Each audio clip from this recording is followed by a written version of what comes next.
Hello, somebody. It's your boy Marlon, Big Favorite.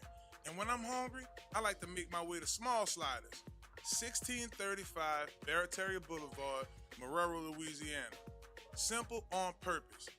When I tell you their burgers are delicious, have some great sauce on them, I'm telling you, when you're just hungry and just need to grab a quick bite, this is the perfect place for you. Small Sliders. The customer service is nice. It's somewhere you can bring the family, hang out and chill, enjoy the atmosphere. Now I'm a big boy, so when I like to take my Small Sliders, I like to get the biggest smalls. Double patties, bacon, cheese, you name it. Just a delicious burger. And I like to top it off with my favorite, the cookies and cream milkshake. There are 3 delicious flavors: milkshake, chocolate, vanilla, and cookies and cream. Small Sliders. Simple on purpose. Y'all come on and slide through, baby. And let them know that you heard about them on Inside the Trenches with your boy Marlon, Big Favorite. Watch out there now.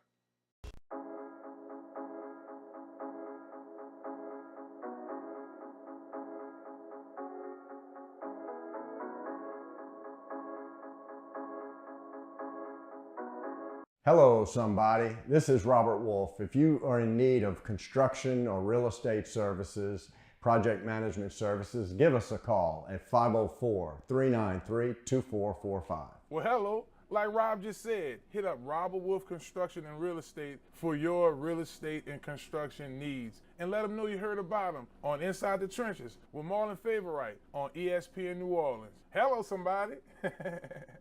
In New Orleans, football is more than a game. It's a way of life. And just like our offensive line, we protect what matters most. With the big game in New Orleans at Elliott Security Solutions, we don't just protect, we lead. And now, we're hiring the best to join our team. Call 504-392-4424 or visit ElliottSecuritySolutions.com. Elliott Security is a proud partner of Inside the Trenches on ESPN New Orleans. Hello.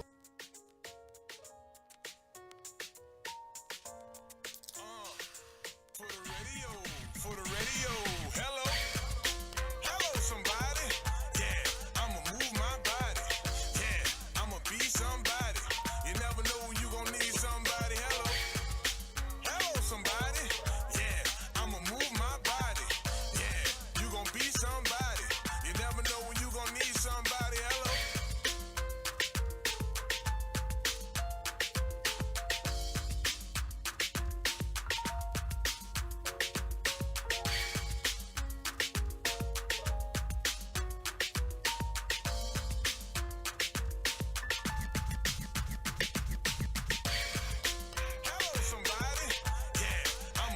Well, what's up, beautiful people? How y'all doing out there? It's your boy Marlon, Big Favorite, and we live here at the Small Slider Studio.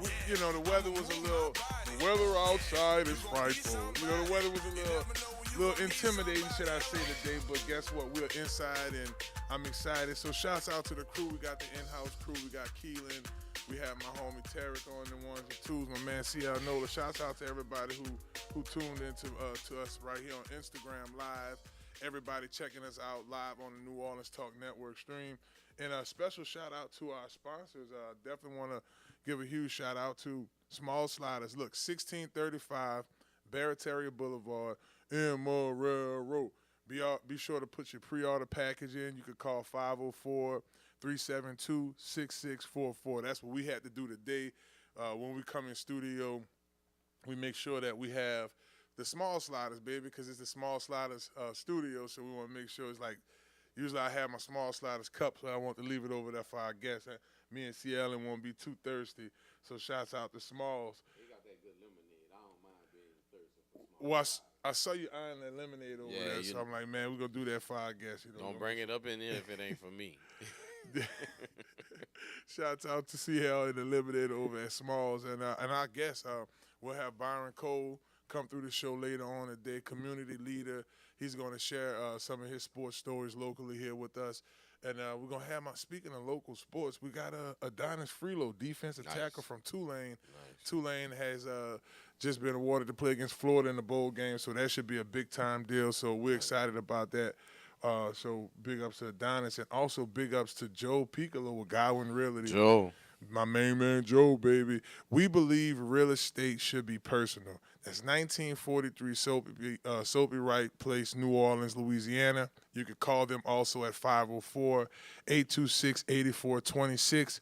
You're looking to flip a house, buy a house, commercial property, you're looking to rent, whatever you're trying to do, they got y'all covered over there, Godwyn Realty. Let them know you heard about them on Inside the Trenches, and they're going to hook it up.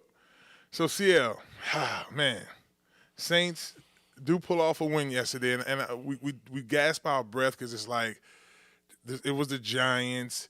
I mean, shouts out to Brian Bruzy for making a big-time play, batting the ball down on special teams. We've been talking about this kid for a minute now, CL, but I want to jump right into it. This team faced off against the Giants. As we mentioned, it was a narrow win. Daryl's narrow. Derek Carr goes out with a big-time injury. I mean, just give me your observation, brother. The observation was we didn't actually play good ball against a team that I didn't think anybody could play worse than us. But, not to be a Debbie Downer, we just didn't play good football yesterday, and the Giants actually played worse football than us. But the good things were we played as a team. Mm-hmm. We galvanized and got together and, stead the course. Unfortunately, Derek goes out and Haney finishes the game. But all in all, it was a good win because I always say, how do you tell a team, a man, a player, a coach to tank when something like a coach Rizzi grew up 15 minutes away from East Rutherford, the stadium that the Giants and the Jets play. I've been blessed enough to be at East Rutherford for many games, and it is a nice place. I won't call it special, but it is one of the better outside stadiums in the National Football League. And for Coach to come back and get his first win on the opposite side of the team was actually big for the New Orleans Saints and not just Coach Rizzi. It was a huge deal to get a win, and now you look at it, he's 3-1 as the head coach, so he's starting off on a good foot. So you have to look at it from the coach's perspective. He's like, man, I'm fighting for a job. I am a head coach in the NFL, so once you become a head coach, that's your shot. And so far he's doing, his due diligence and fighting for that. Staying in the moment. And see, when you're in the zone like that, right. You see he's in the zone. Like sure. He's using constructive criticism against himself. Right. He's motivating his team. He has the fire of a head coach. It took Alvin Kamara to get him out the punter's ass because he was so paused. He was so adamant. Obviously, being a former still special teams coach. He went in the wrong hole. Pause. And, the man got outside and went all the way back. But fortunately for the Saints, they called the flag. But you could see the passion of Coach Rizzi. You can see the want to. You can see that he's still, to the core, a special teams coach, which played a part in yesterday's game, what got us the win. It's crazy nowadays. And it's really like Mason Cam's fault that we have to come with all these pauses because this is really legit, like what's happening in the game. But you say what actually happened and you think about it, and it's like pause. It's crazy. They don't realize this is live. This is off the TOP. So I'm he rapping right now. Yeah, it's like I'm running it, but y'all don't see it. I never written nothing down.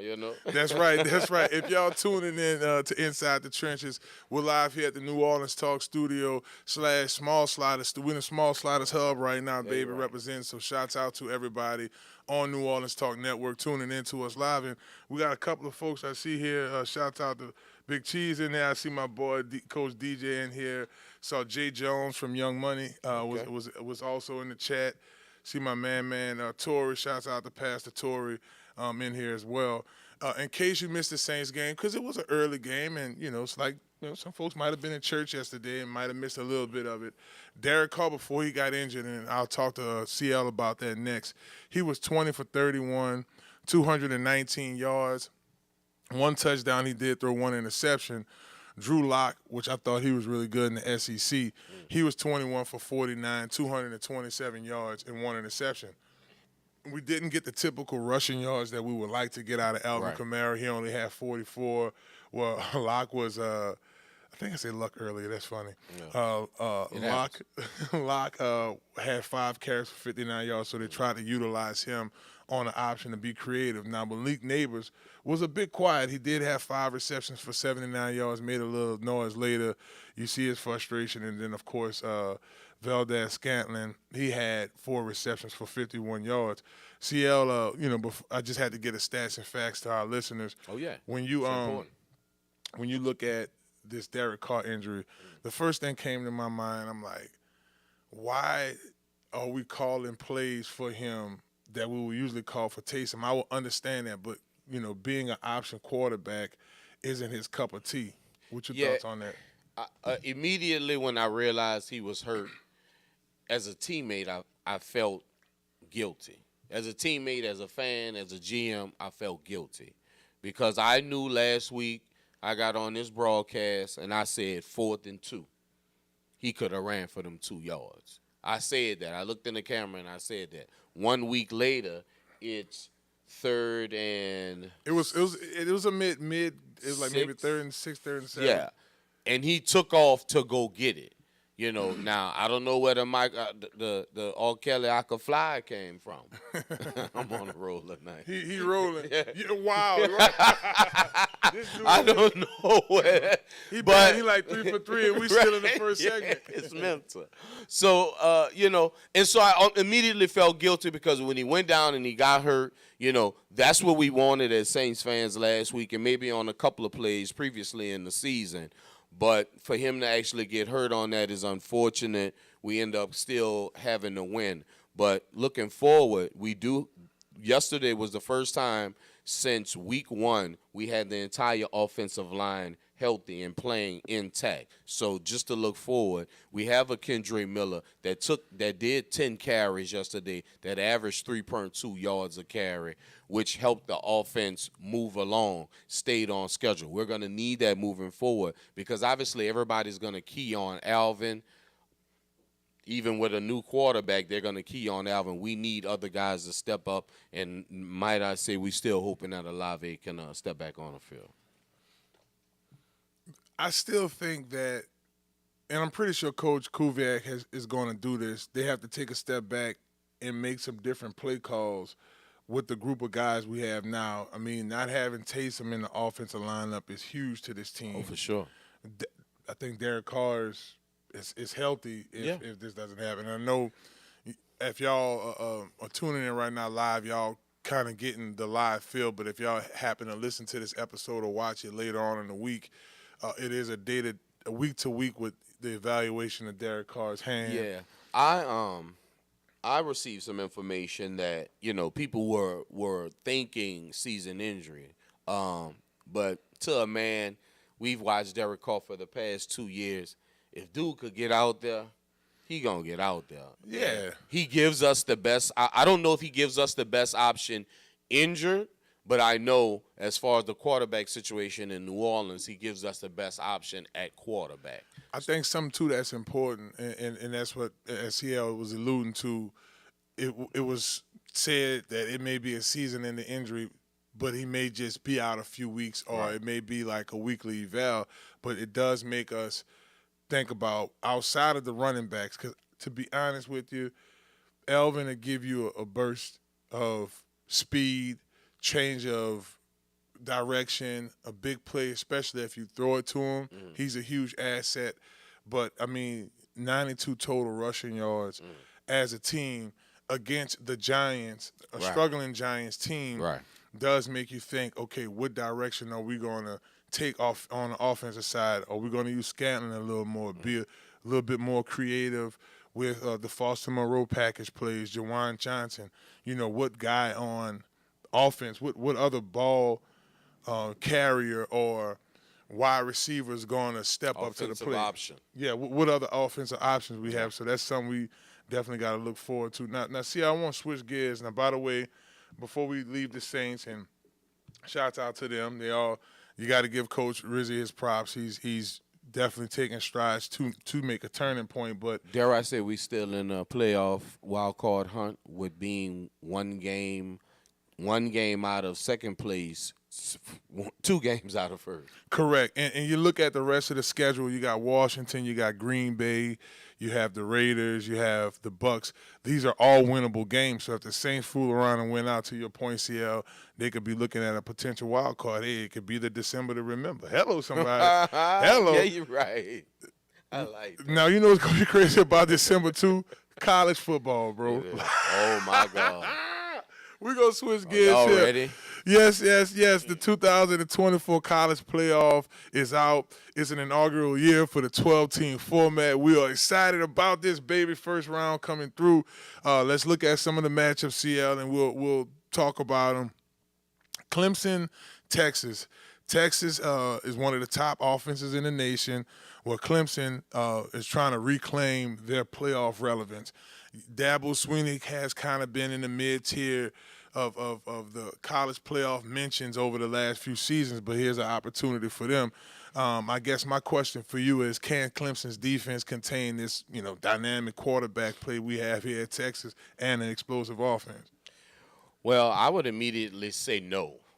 For the simple fact that Dabo has stood on that mountain and said that he would not join in the NIL, pay your players to play situation. Big mistake. And big players make big plays in big games. And don't get me wrong, this no-name defense, no disrespect to the Clemson back 11, back 12.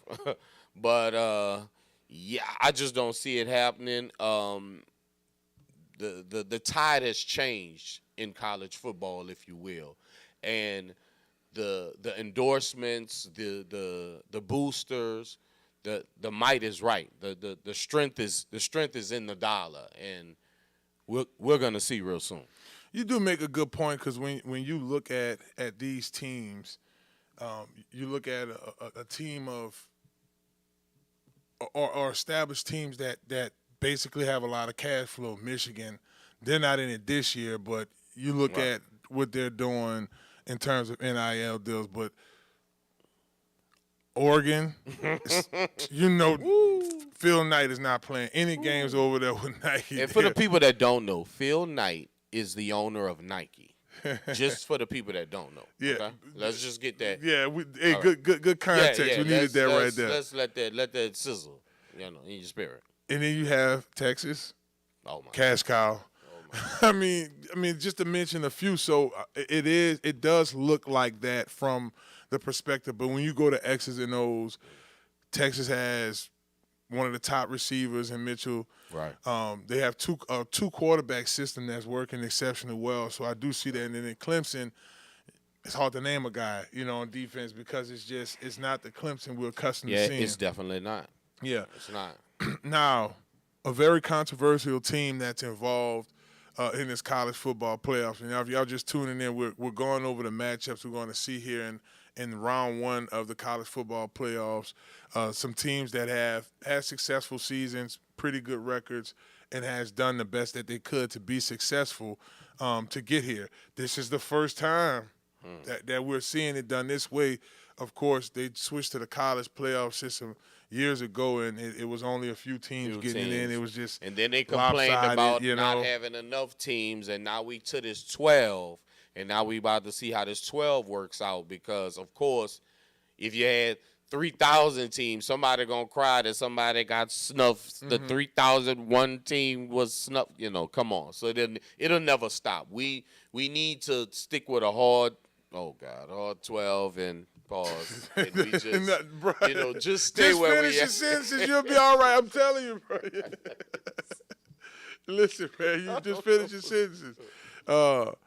This dude's so funny, bro. Okay, a team that was very controversial in this deal has been SMU. Right.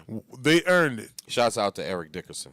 They definitely earned it. So nobody can say, "Oh, this team got here, and they weaseled their way here." Yeah, no. Nah, this team fought and did what they had to do to get in. And at first, I had my reservations about it, because I do understand that strength of schedule matters. It does. The teams you're actually playing that are ranked in each back-to-back weeks, and for full, I guess, understanding for our listeners, Oregon is 13-0. They had a tough schedule.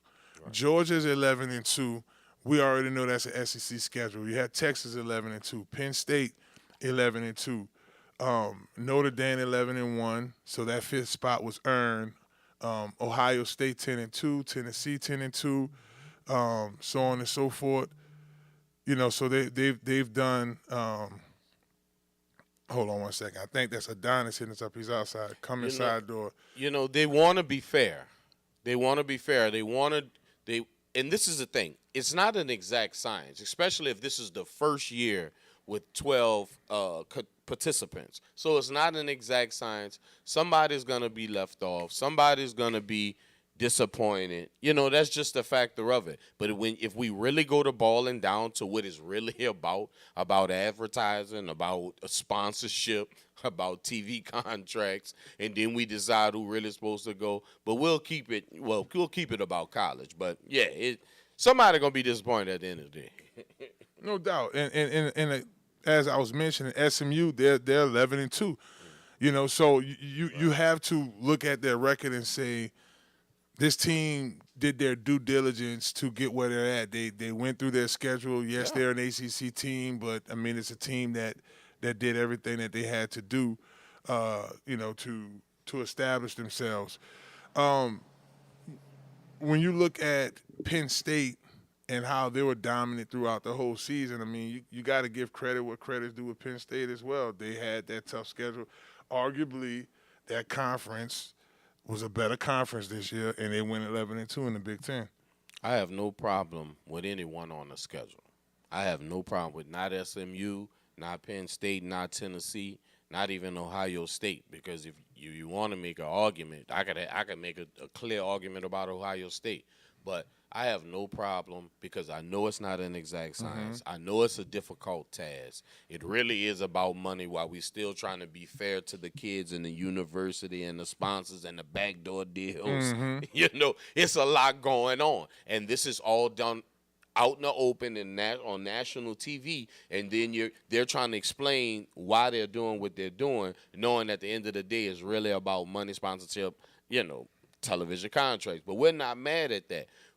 All we want to have is competitive games on these respective days that they play these games. And I think everybody that got there earned it and not just was given to them. So respectfully, I would love to see it play out.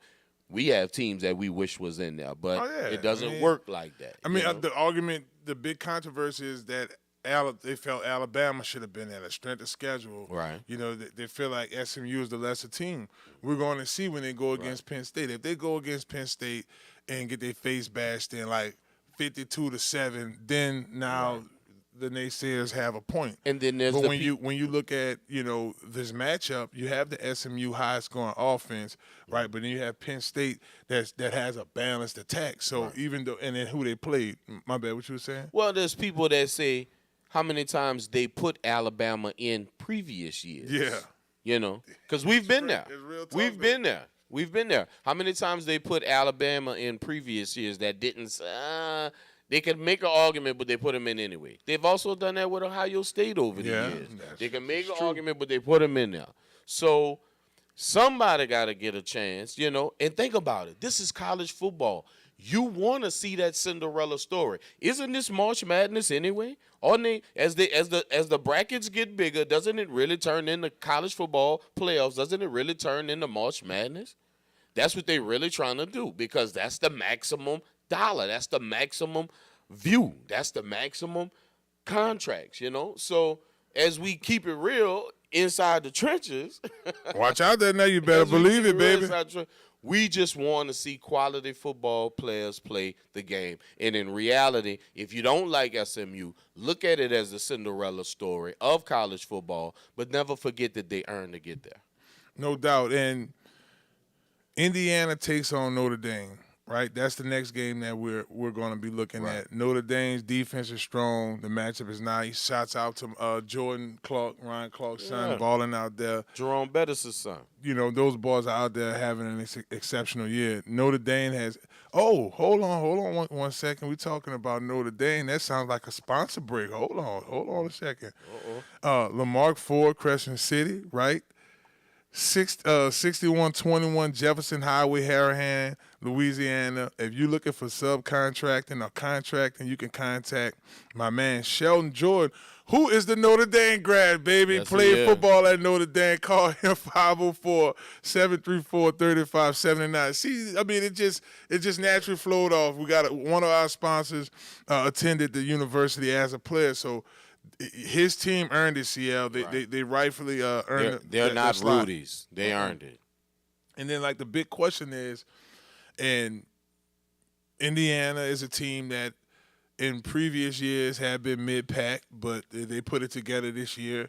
Can Indiana pull off a road upset South Bend? Right now, this is you got to look at these teams are like 2-3 hours apart from each other. I give it any given Saturday. Because you're talking about the playoffs now. You're talking about the middle of the country. We're talking about weather. We're talking about an early game representing compared to a late game. Yeah, I could see anything happening in this playoffs, and I believe that's why they created it to be like that.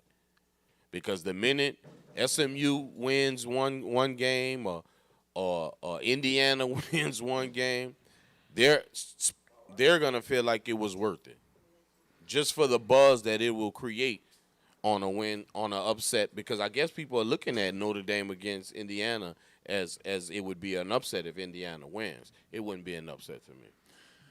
Because these are two teams that earned it. These are two teams from the very beginning have shown and proved that they can be elusive. Now, one game that I'm interested for, and I think that y'all should get y'all popcorn and get ready for, if y'all just tuning in, is Inside the Trenches, baby. We live here at the New Orleans Talk Network studio. Tennessee versus Ohio State. That's going to be a matchup that I'm looking forward to. And it really starts with how Ohio State the entire year has, with the exception of a few games, has been this explosive offense, fast-paced defense. And that's the question. Could Ohio State's explosive passing game battle against Tennessee's defense, who's also a relentless defense? See, this is the matchup. Well, if they was calling for Coach Day job after that Michigan situation, winning cures everything. It sure do. You beat this SEC team in the playoff bracket and move your team closer to the championship, I think I ain't gonna say all. I think most questions will be answered, and he can feel comfortable in his position at the big house.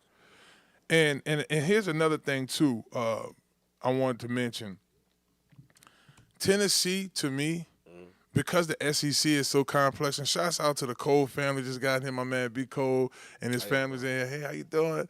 I didn't see y'all since Mardi Gras. It's cool to get y'all in the building. Tennessee, because they're in the SEC, they'll be the top SEC team. Right. Then a mid-tier SEC team. Then back to the top. Then they ranked high. They finished, when all this was said and done, they finished this deal ranked number 9. Well, let's just go back a couple of years when they had Joe Milton and them boys going deep, hired them going deep.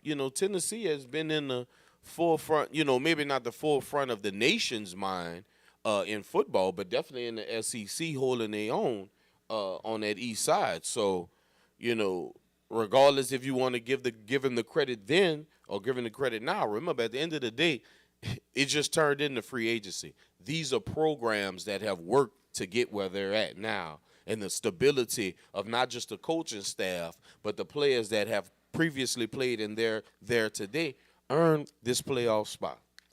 No doubt. Hey, let's go ahead and get into it, brother. Let's look at the brackets. Who going to be playing who, right? So we do know that the winner of it all plays Oregon, Georgia, Boise, or Arizona State. We do know that the winner plays those guys. So I'm looking at this prediction. Okay, I'm saying Texas is going to beat Clemson, so they play Arizona State. Or do you feel like, well, you already said that already.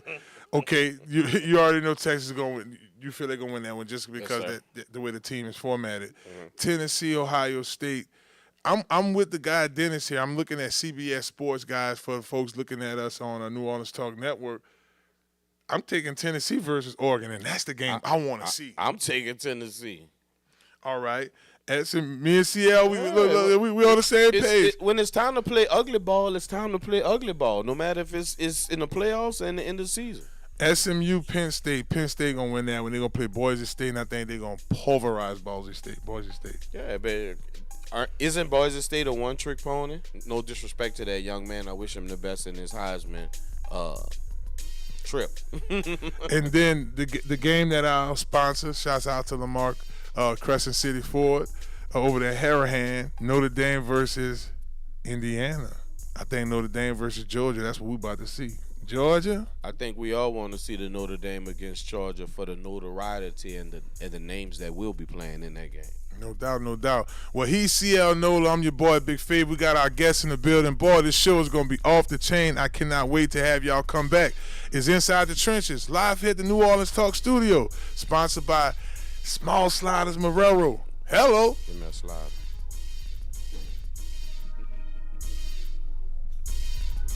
Perfect timing. I was multitasking. I was live. I'm like, hold on, listen. Yo.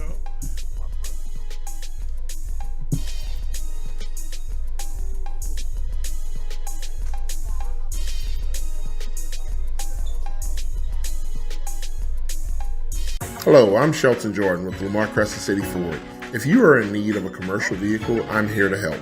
From F-150s to Super Duty trucks or chassis, to cargo vans, passenger vans, or if you're in need of a vehicle to be upfitted, we can build it especially for you. Or if you're looking for a truck or SUV, I can also help you at Lamarque Ford Store in Kenner. Feel free to call me at 504-734-3579 and ask for Shelton. Lamarque Crescent City Ford is a proud partner of Inside the Trenches on ESPN.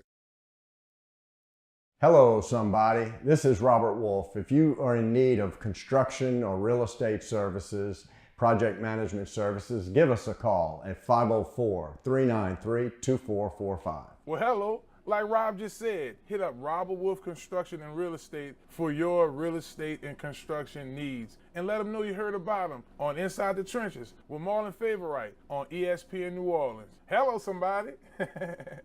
It's that boy Fred, host of FanView Podcast. Tune into the NOTN app weekdays, 3:30 for the FanView Podcast. Go to NewOrleansTalkNetwork.com to watch more episodes of FanView Podcast. Don't forget to like, subscribe, and watch. Now, New Orleans has a choice. Download the New Orleans Talk Network app for your mobile device or listen at www.NewOrleansTalkNetwork.com.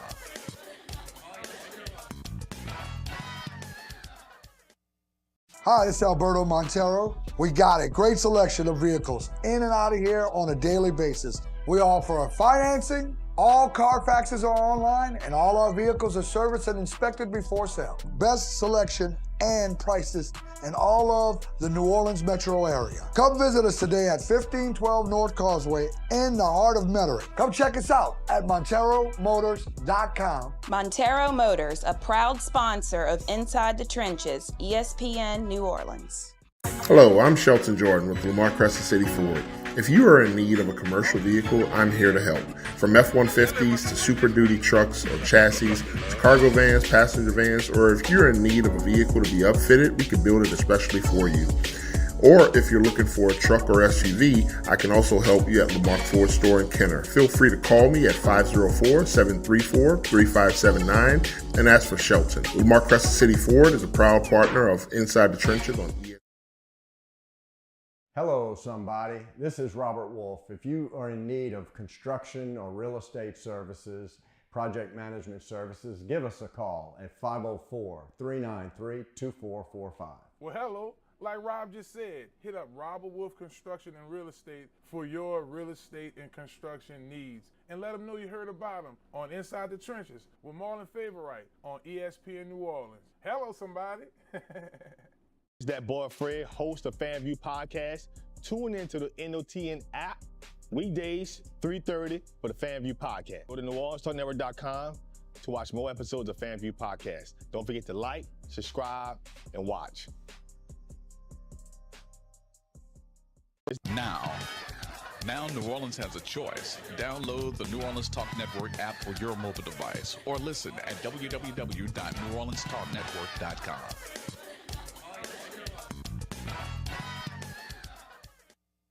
Hi, it's Alberto Montero. We got it. Great selection.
Hello, somebody. Welcome back. It's Inside the Trenches. We live here in the Small Slider studio. Usually we outside. Y'all hear traffic passing and all that extra stuff. You know, eating the burgers. We got the burgers in the studio, though, so we definitely enjoying them. As promised, segment 2, I told y'all we was going to go on the college football scene. Well, to my right is my next guest, Adonis Friloux, Tulane defensive tackle representing Hornville graduate. Y'all make sure y'all check Adon out on the social media. Adonis Friloux. You can go ahead and tell them your Instagram. What's your IG? Yes, sir. Appreciate y'all for having me. Y'all can follow me on Instagram at Don Havin, Don having sacks, Don having interceptions, tackles for loss. He's just rolling. You know, how many sacks you got on the season? Like what? 2-3 sacks on the? I think I got like 2 right now. Oh, look at that boy coming from inside, bro. Shouts out to St. Charles Parish. Yes, indeed, definitely. It's a blessing. So, Don, let's take them back to the beginning. Man, you had an incredible journey going through college, and you still got a few more years balling. But getting here, right? I can take it back to that junior year at Hornville. I'm like, man, this kid here go, make some noise when recruiting comes, and then before you know it, man, you sign with Tulane and start making noise. So I guess talk to our viewers about like that transition between high school and college. It's definitely been like a surreal experience for me, being like the first gen college student, first gen collegiate football player in my family. It was a lot of like adversity and things that I never knew about and was brought to me through that transition, and just adjusting from being a young player to now older player and all the things that I learned along the way. I've been really appreciative of the process. So yeah. Brother Friloux from St. Charles Parish, Hornville to be exact. I'm sure you had multiple offers. Tell the people what made you decide to go to the Great Green Wave. Right, yeah. So in reality, it was out of University of Houston, and Tulane University, and I was committed to Houston in the beginning, and I had ended up flipping on signing day. But I say it was a big hats off to the coaching staff at Tulane University. I feel like they made me very comfortable, like being around the staff and the team. You know, bringing me to like different visits. And during the games and practices, I would be in the locker room and things like that. And they would always like check on my family. They would come to almost every game we had. Right. They was coming to the school and talking to me in the coach's office. It was just a lot of interaction with them, and I felt like a real family vibe with the school. So it wasn't even all about football at that point. It was mostly like who I felt more comfortable and who could like really make a family with for real. And so that's why I've been there all this time, because there's a lot of loyalty with those coaching staff and stuff like that. Even though there been a lot of coaching changes along the way. But yeah, and it also being close to home was another big factor as well. So. Okay. Across that river, you know what I'm saying? Such a great university, such a great time. I just would like to say, you are the example of keeping the talent in New Orleans, in the greater New Orleans area, inside of the state, not only just inside the state, but if we just keep the talent inside of the city, look what could happen.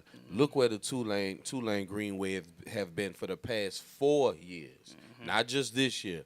And the talent is because we're keeping guys in state just like you. Thank you for coming out tonight, bro. No problem. No doubt, no doubt. If y'all just tuning in, y'all are listening to my man Adonis Friloux. Y'all be sure to also hit him up on Twitter as well at Don Winning. You know what I'm talking about? We gonna be winning in this bowl game coming up here soon.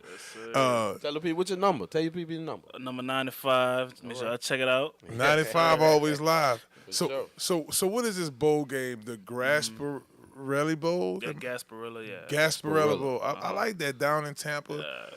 Florida, boy, y'all gonna be down there in Florida. It's nice in Florida. I ain't never been to Tampa. The only places I've been to Florida like Orlando and Pensacola. Well, look, Tampa ain't number 45 minutes to the east. It's nice. It's a lot of water, and it's separated. It's separated.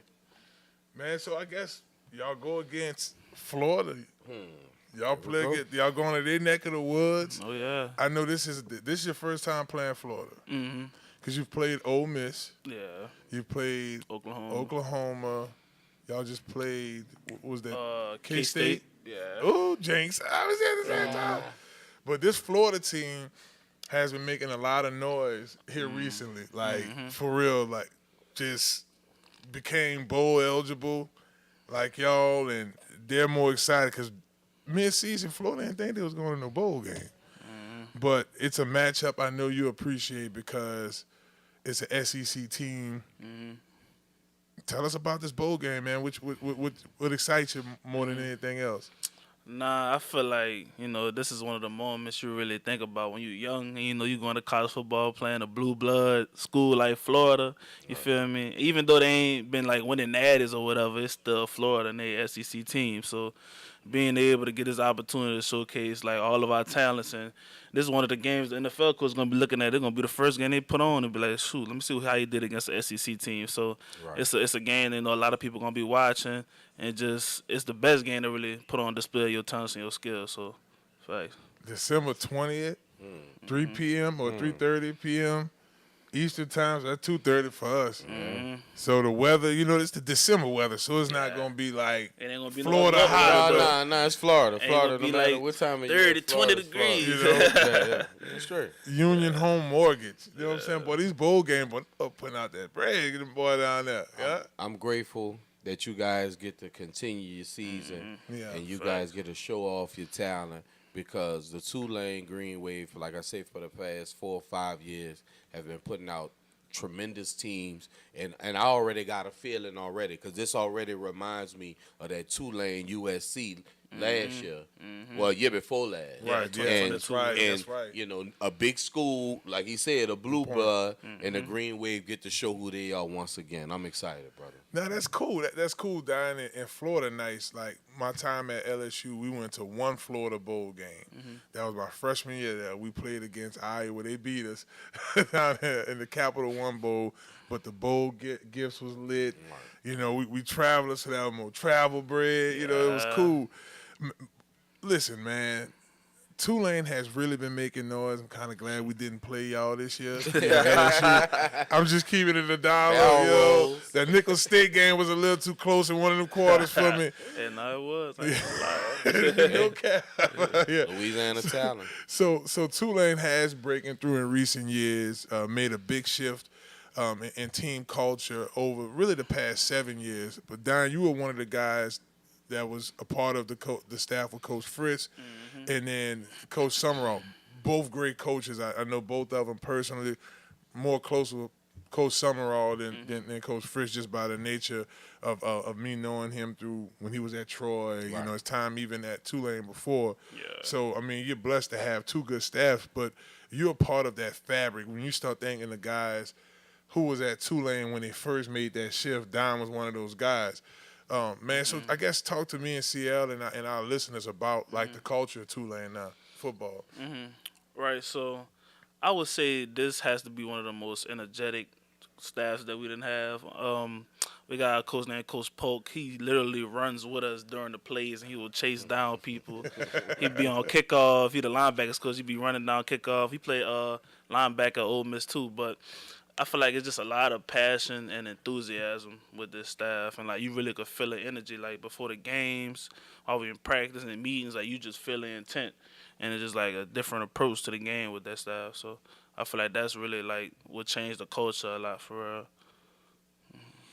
I think you're harboring a great secret, brother. I want you to tell the people, what does it really feel like to play college football in New Orleans, Louisiana? Hey, if y'all want to win games in a great city, great food, great culture, man, come play football at Tulane. That's all I'm gonna say about that. You feel me? Proof is in the pudding. Yeah. No cap. Okay, let me ask you this. All right. When you was at Hornville, I can remember your film just dominating folks. Look what I told him, JB. I said, man, my senior guy had 20 sacks. He went and got 29. So, I'm like, well, I'm going to tuck my 20 in. You know what I'm saying? Right quick. You and I was talking about the difference between, like, high school offensive linemen versus college offensive linemen. These guys more skilled. Is it, not to give anybody no undeserved props, but is anybody that you went against, any O-lineman, like, man, this dude going to be a dog on the next level? Anybody stood out that really gave you a challenge? Shoot, man. I would say K-State probably the best O-line we played all year. Come on, even in because I know you went against Oklahoma. Now we talking about collectively. Yeah, I'm talking about your Tulane career. Like, man, this. So give you an example. While you thinking about it, when I got to the NFL, I thought the O linemen were straight. Like, even the guys that were starters, I'm like, man, they cool. Till I went against Jeff Saturday. Like, when I went up against Jeff Saturday, and it's not like he was this big, I'm going to block you guy. He was just so technically sound. So I guess if anybody you went against, you could just say that O-line that you just recently went against, they was pretty sound. I mean, they were big and quick. They were, like, super technical against us. I would say that O-line from Ole Miss, they went against my sophomore year when they had Matt Corral at quarterback. Yeah. That O-line was solid. Yeah, SEC O-line solid. Yeah, if you get and this Florida offensive line that y'all going against, they got better, you know, as the season progressed. They beat LSU. Yeah. You know, so and that's one of the games. Like, think about it, CL, LSU, and Tulane. This is y'all time to shine. I ain't bringing LSU in the conversation. No, I'm not doing that. We just talk about the opponent they going against, Florida. You know. Green Way. But that's if we'd have played that team earlier in the year, would have been successful. I mean, you have to give Coach Dave Pierce props for getting that team prepared and ready to roll. So that's something that's big. All right, let's keep it rolling with NFL players. Let's go NFL players. When you start thinking about players you mold your game around that's currently playing, or it could have been maybe recently retired or whatever, give me your top 3 defensive linemen in the NFL. Like right now? You could go. I got different lists. Like I got you. Okay, all right. I got current. Well, we're gonna go. Let's do the. Let's look at Adonis's 2 lists. Let's label this one. All right. Tulane's defensive tackle Adonis Friloux, top current and formal. There we go. So give me your top 3 current players right now. Current right now that I'll probably move my game around. I say Dexter Lawrence, Vita Vea, and Grady Jarrett. That's my 3 favorite. That boy Vita V, and I'm starting to see a little Vita V in your game. I see a little Vita V in your chest now too. He's on the big Christian, what was he nice too? Yeah, he is nice. And Dexter Lawrence, he's very crafty. You know what I'm saying? Yeah, so I like his hands. He uses his hands real nice. Yeah. I bet you. All right, this is what I want you to do next. Let me see how well I've been training Adonis since he was in the 10th grade. So let me see how well I know Adonis. Okay. I'm asking for your top 3 all time. Leave a slot open, and I'm gonna see if I can name that player. All right. So, got Aaron Donald. Okay. Got John Randall. So that one slot left, I'm gonna guess it. Now I was gonna guess Aaron Donald, but just knowing That's too easy, bro. That's too easy. So it's 2 guys I could think of. All right. One guy is Reggie White. No, okay. He's the third one. That's one of them. That's the third 3. That's one of them. Yeah, but I'm thinking. I'm trying to see what you're gonna think of. Who else you gonna think of? Though? And then the next guy I was gonna think of was Warren Sapp. There you go. That's okay. Right. Yeah, because I was thinking I think he was thinking interior. Yeah. So, Yeah, interior. Oh, Sapp this for is sure. an interior. Yeah. Well, Sapp for sure. A lot of people don't know that Reggie was inside initially, and then he went to the outside because He would Jerome. move around. Yeah, because Jerome Brown. Once they established how great Jerome Brown was, they couldn't break that tandem up. So Jerome was inside, Reggie was on the outside. CL like a little NFL library. He like to show GM, like he be going. Him and Mickey be looking at players, scouting and stuff like that. Nah, I like Reggie White pass rush moves the most. That's what really like. Yeah, his hump moves crazy. Oh man, yes, indeed. It's just There's only a few people on earth that could actually do that. So really though. So Adonis, we do have a good bit of young players that come on this show. The Shaw football team came on a couple times. John, Eric, Edna, Carl. Congratulations to Shaw and Carl. Oh, for sure. State championship. They'll be attending. That's Put change New the Orleans scene back in every the time. thing, man. Change You the know what I'm scene saying? First time. Well earned. JB was at the Shaw game. Okay. I was at the call. CL was on a flight back from Denver, just checking in, types. So, I did have to check in because I couldn't find it on. Usually somebody hit me up. Oh, it's on such and such, such and such. So it wasn't on anything. So I literally had to call him because I think it was like 21-12 at that time. The call game. So I had to, I had to check in because I was like, oh, they scored 12. at one point, Catholic they were Right. winning, yeah. Right. And it caused That's what I athletes. kind of heard through the grapevine. I had to call in. Yeah. But, I'm going to just take a guy. Let's just pick up 2 random D tackles. Let's take Mike Banks, which you've worked with Mike before. He's the starting D tackle at Shaw. And let's take Richard Anderson, starting D tackle from LSU. What advice would you give these young men on their workout routines, their game regimens, just little tidbits so when they do get to the next level, they can be successful? I would say focus on the little things, like any weak point that you can find in your game, strengthen that as much as you can. Like if you can find any tendency in your film watch when you're watching your opponents, focus on that. Focus on the fundamentals too, because you gotta fall back in fundamentals every time that you're on the field. So I say just focusing on the details and little things and being disciplined as well. Because if you ain't disciplined, then you ain't gonna be able to be your best self. So I would say those 3 things for sure. There's several universities in the state of Louisiana, and I'm so glad that you're here representing the Green Wave. Tell the people that don't know, because they might not know the difference in the facility. Tell them about the facilities between St. Charles and Claiborne Avenue, uptown. I'll tell you this, Tulane has came a long way with their facilities. Just from my freshman year, it was more like a JUCO locker room. It wasn't that much different from that, the home locker room and the visiting locker room. But so we done been through a lot of changes, and they got more changes coming in the future. So it's a very big difference, I would say. Man, go ahead and tell them, boy, Yeoman at night. What it's like playing in it. Because this is how I look at Yeoman Stadium. It's really in the heart of uptown. Yeah, it is. How close y'all are to Carrollton, but you're on Claiborne. Right.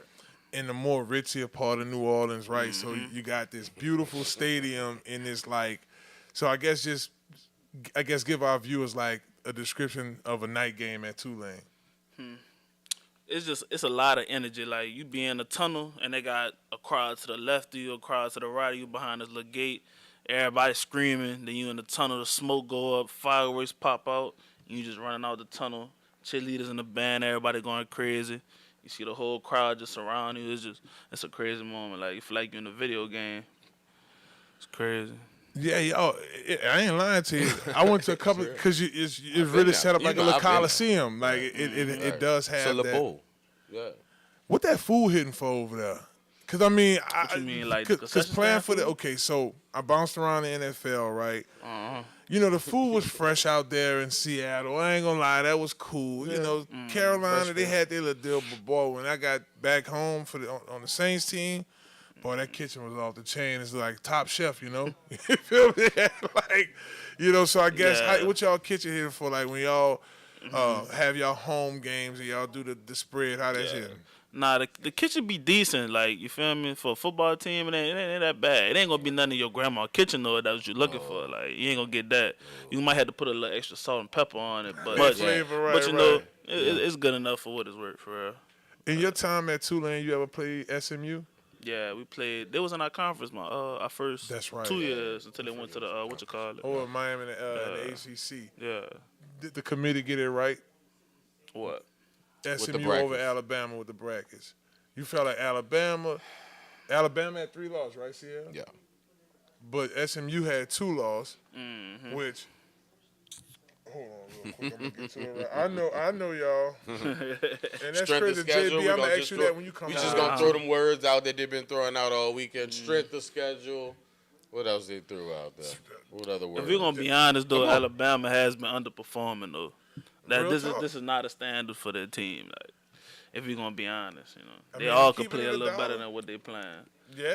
And SMU, I've been working. They playing better than what people expect them to be playing. Right. So. And the truth gonna be told this weekend when they play against Penn State. I've been working on the verbiage all weekend, and I think I'm up to it.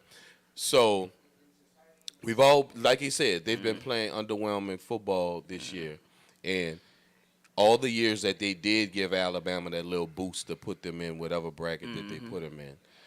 This is justifiably the 1 year that they didn't deserve that boost to be in.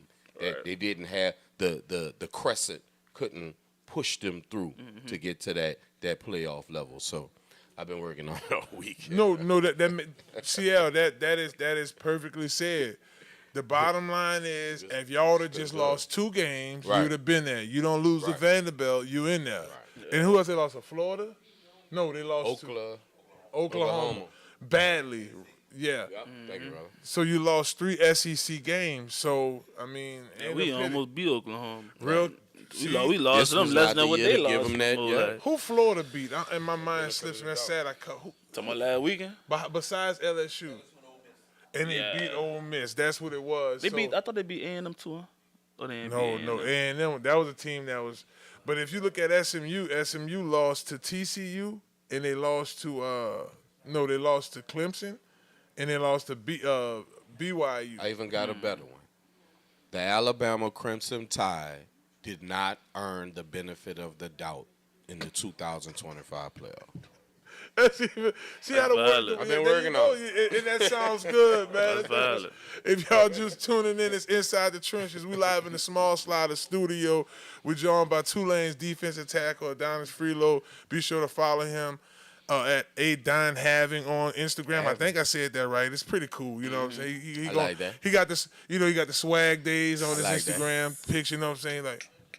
You know, the model look, you know what I'm saying? Then sometimes he's serious, he's lifting weights. Gotta be versatile. Versatile, you know what I'm saying? That nice page, so you're going to love the content on there, most definitely. NFL, right? College football has been very fun to watch, but the NFL just seems crazy. Like, let's say Kansas City, y'all. Oh, God. They just, what is it, now, 10 games where they won by the last. So when you watch the NFL games, are you one of those guys like, man, I know I told you this all the time, but we all get lost in the sauce. Are you watching the line the whole time, or are you just like paying attention to everything? Man, I ain't gonna lie. It really depends for real. Like, We have our own film session where we just watching the D-line. Like, sometimes we watch just regular NFL D-line footage, and so we just be studying the D-line. But if I'm at home and I'm just watching, like, a Saints game or something, I'm watching the whole game. Yeah. I might look at a play if they get a sack and be like, oh, they ran a little T stunt right there. Like that, Right. You feel me? Something like that. Like, what pass was movie hit them with, like, stuff like that. But I ain't just focusing on the line the whole time. Nah. I ain't gonna lie, bro. I'm about 60-40. Like 60% I'm watching the line because real talk, the replay gonna let me see what. Right. Exactly. You know, but that's boring football. But I ain't gonna lie. Like if it's like I've been watching Derek Carr. Like let me see when I'm watching the Saints game. Let me see what when he jumped for that deal. I'm like, man, it is cool to check out for sure. Well, on the slick, I've been watching a lot of Trevor Penning, and we'll talk about that later. But he doing better than y'all giving him credit. I promise y'all that. I will say that he is doing but better. But I'm a film rat, so don't worry about me. The people want to know, brother, who you got in the Super Bowl? Come on. We're going to start it off early with you, baby. Let's go. Come on. I'm about to throw them lines up in there. Okay. Yeah. Throw them lines in there. Okay. Hey. Trying to see who Talk to me.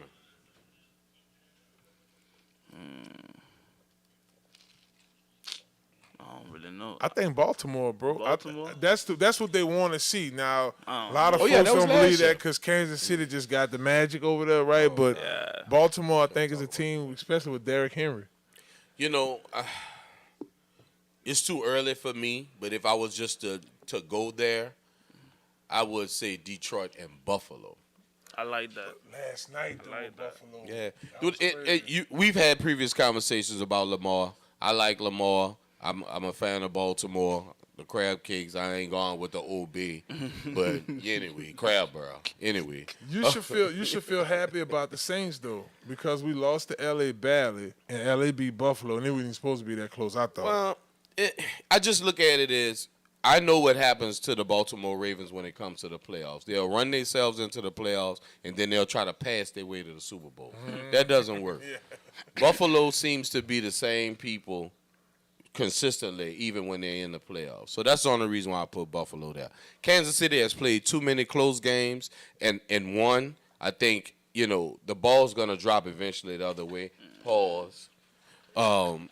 It's going to bite them. It's going to bite them in the ass, and I think they might lose a game possibly in the playoffs. You are. It wasn't even a pause moment. It's a football. You know what I'm saying? It's cool. It's a football. I told him, man, it's Cam and May's fault, bro. It's everybody's fault. It's really y'all fault. It's y'all generation. Because we'll say, like, the little no homo things or whatever back in the day. And there's no jokes and notes, so y'all can't cancel me or whatever. I'm just saying. Right. But, I can remember those things as kids, but, since then it's kind of changed. And I know they watching me. Yes, indeed. You funny, dog.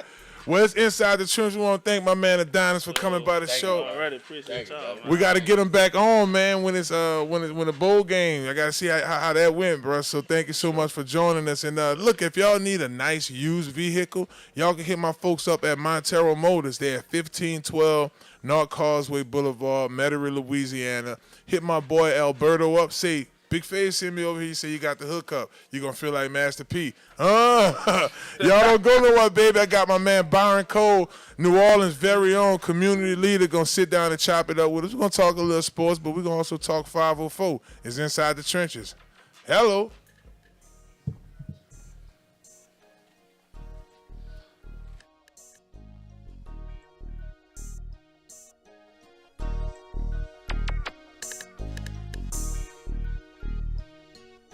That boy Fred, host of FanView Podcast.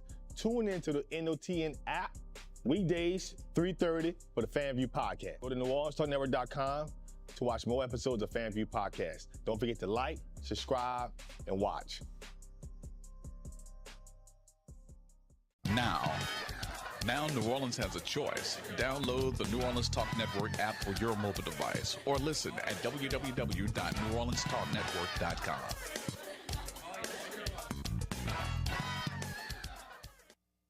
Hi, it's Alberto Montero. We got a great selection of vehicles in and out of here on a daily basis. We offer financing, All Carfaxes are online, and all our vehicles are serviced and inspected before sale. Best selection and prices in all of the New Orleans metro area. Come visit us today at 1512 North Causeway in the heart of Metairie. Come check us out at MonteroMotors.com. Montero Motors, a proud sponsor of Inside the Trenches, ESPN New Orleans.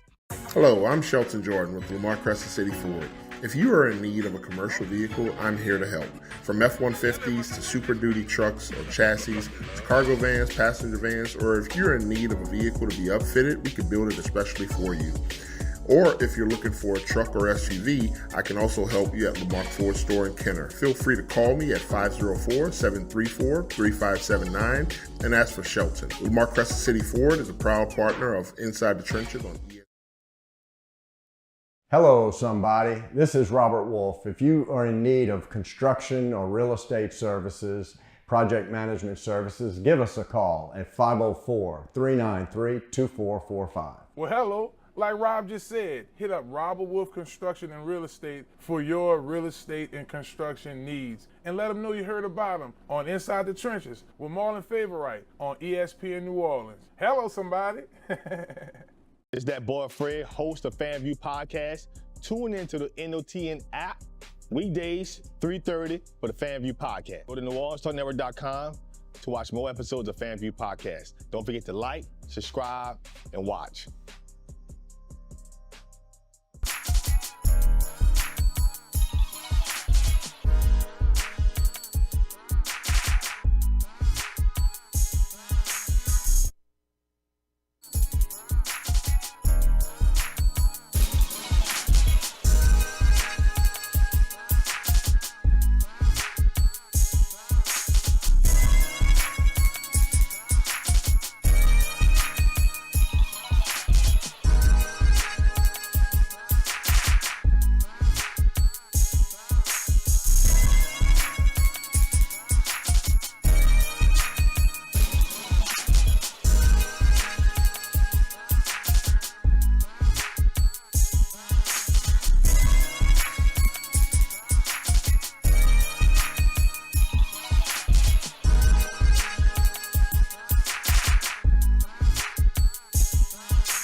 It's Inside the Trenches, and we're going to keep this thing going. Hello, somebody.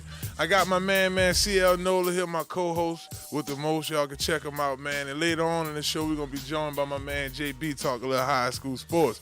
But right now, I'm joined by my main man, Byron Cole. Y'all make sure y'all follow him at Byron Stephen Cole on Instagram. Very interesting guy, community leader. He loves New Orleans. He loves his people.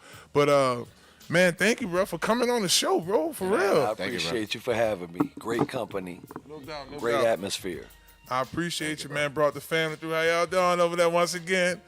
It's cool. It's cool. So we were talking about a mutual friend that we know, Montero Johnson. Montero went to call with my son. I've been knowing the family for some years. So when we were off, he's like, man, I heard you talk about Florida. Right. With my man, they playing Tulane, we got to shoot Montero out. You know, we got to get my man Montero. So Montero. From around here. New Orleans boy would be 3 years. And I got to be clear because your show has a wide range. I didn't know little Montero. I knew his daddy. Correct. Okay? Mm-hmm. And so one day, there was some hype about him on the news, and one of my people said, man, you know that's Montreal's son. I said, Lord. And so I started asking Keita, you know, when he playing, what time, and so I could keep up with him, you know, kind of living vicariously through him. You feel me? I love seeing that for him. Now, that's big time. I mean, he's having a successful time there.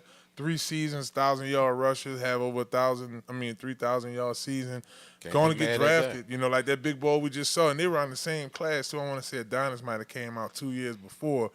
But you and I, we met last year during Mardi Gras. I've heard of you before then, and you was like, yeah, man, I know you're from somewhere. We kind of, you know, knew some mutual people. But what I noticed about you, man, is your passion for the community.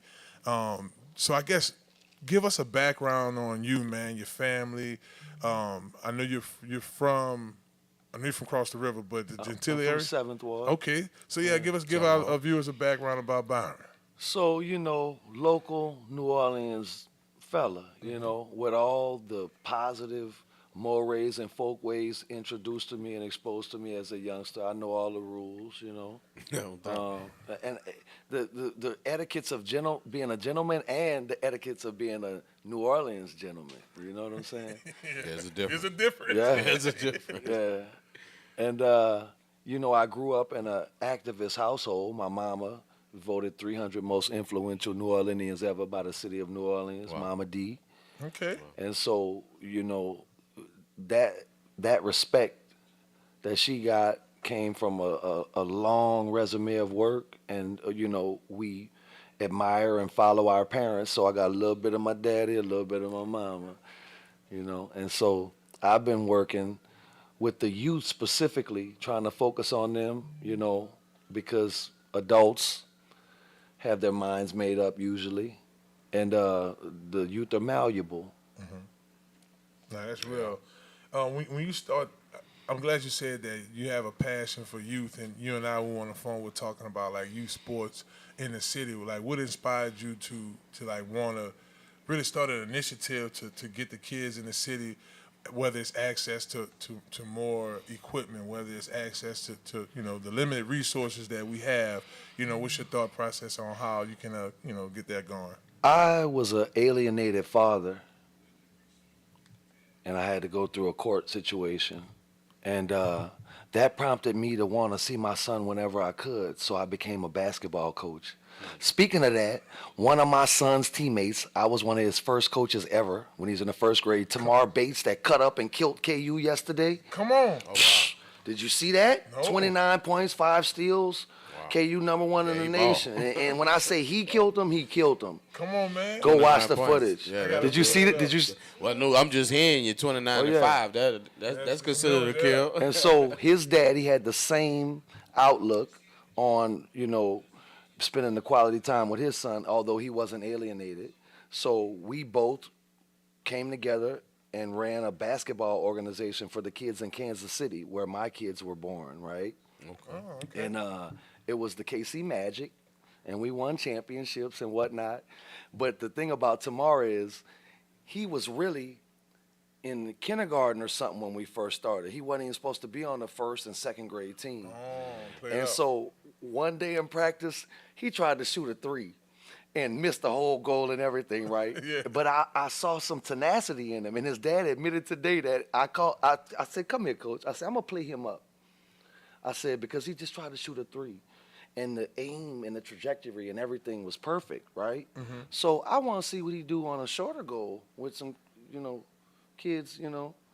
And we played him up, and man, when I saw the work he did yesterday, I almost shed tears, really, just for his daddy. His daddy was a hands-on father, you know. Mm-hmm. That's big time. Well, we definitely always can appreciate a guy that loves New Orleans. I'm a guy that loves New Orleans, and we always want to push forward the youth. Mm-hmm. What do you see vision-wise? What is your vision for the youth of New Orleans? Even if we're going to bring back the teen summit, and I'm showing my age right now. You know, even if we're going to do something. But what do you see your personal vision for the youth of New Orleans moving forward? Oh, man, it's expansive and it's burdensome. Oh, for sure. Mm-hmm. So people like Fave do it, but kids don't do what they're told. They do what they see. And sometimes these guys are so intangible that it leaves a lot to the imagination, right? To be able to relate to a NFL player that won big games and know how he survives and copes and deals with his circumstances, you have to really see him. And then you have to really understand who they are, and then the bond is instantly available for him to lead him. And if he could get 4 more guys that had, pun intended, the favor he had in the NFL, right? We're on a roll tonight. Yeah. If I could get him and 3 more guys, and I don't want to call out anyone, but I've seen Saints NFL initiatives now that are filtered, meaning the player has the right intent, right? But once he throws the money, he's not there to manage it for real, and he doesn't see that it's disingenuous, right? And so the kids start to see it as a routine thing rather than how they could really be enriched by it. And oftentimes those efforts are stifled by admin costs and greed and other things, and the humanality of the people running it. And are they really the best ones designed to deal with this specific demographic of children, dealing with our colloquialisms and whatnot, you feel me? I do understand. But every time I've seen those major efforts coming from the NFL level here, when I was younger, I tried to go to them and see if I could be a part of anything, and they were all ran by things that I won't discredit because I don't want to speak in a pedantic tone to the Saints, but I would like to say that oftentimes the people running them weren't from here, right? Yeah. They didn't understand our kids and how to motivate them, That's true. right? And so when I tried to say, well, hey, I know you don't know me, right? But can I offer these things? It was more of a corporate effort, and I was, they didn't need community involvement. And so what I need now is for you to corral Cam and them for me, right? Because I can take them to Wright really where they can be effective for real. Right. And without making it punitive for the parents. See, what we do on the grassroots level is we don't just document that Johnny's dysfunctional. We understand it. And we also recognize the systemic factors that create it. The Supreme Court even, I thank them, I applaud them, they even came out and said that, mitigating circumstances are crucial when you're dealing with minors. Right. And so we see a huge problem in Orleans Parish and in other urban areas specifically where sometimes the mitigation is not recognized properly. And I don't mean once it gets to the stage of it being punitive. I mean when it's an implemental stage. And how you going to ask how to motivate the little boys that come sit on my porch every day and I help them hustle and get their driver's license and give them money to go to the movies and whatnot without being able to relate to them? You got to have that guy. And Byron making a good point. If y'all just tuning in, I have Byron Cole, community leader right here in New Orleans, been a staple of the city family, everybody. He's made a good point. Byron knew this kid when he was 7, 8, 9 years old at the park. Right. A lot of these college scouts in these NFL teams, they don't get the kid till he's already made it. So when it's time for the kid to give back to the community, and that kid could be, and I'll drop names because it's a million of us here, a Leonard Fournette, a Drake I know Mavis, Leonard's daddy Dookie off Frenchman Street, one of my partners. See the connection? So, yeah. So, and Cam's a friend of the show. Cam came on.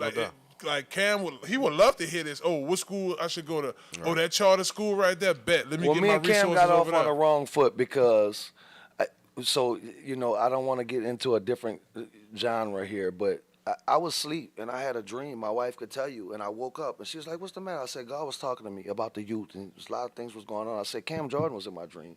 So I saw him doing a youth thing on Instagram a few weeks later, and I went on there. I said, "Cam, God gave me a message to tell you," because I saw that they had redirected where they put him in a crucial time where that ain't where he needed to be. He needed to be over here. Right. And so I have video proof for a decade and a half now that when there's an altercation in back of town or somewhere in the 7th Ward, front of town, or St. Bernard, where people call me before they call the police, I have to ask them, "Did you call the police, man?" My man, it's a dude laying there, he shot Byron, right? And so I know what perpetuates that dysfunction, and we can work on that without embarrassing the families. But you guys, with your influence, can deal with the systemic issues. You know, I am going to be very, very thoughtful with this statement, but when the boy from New Orleans caught the interception that won the Super Bowl, right? It was discouraging to me to look at the mild association that the NFL had with us and our parks and sustaining them. Right now, we still have parks that can't suit up because they don't have enough uniforms, right? And we really need some, because I'm from here, I can't get my coaches mad at me.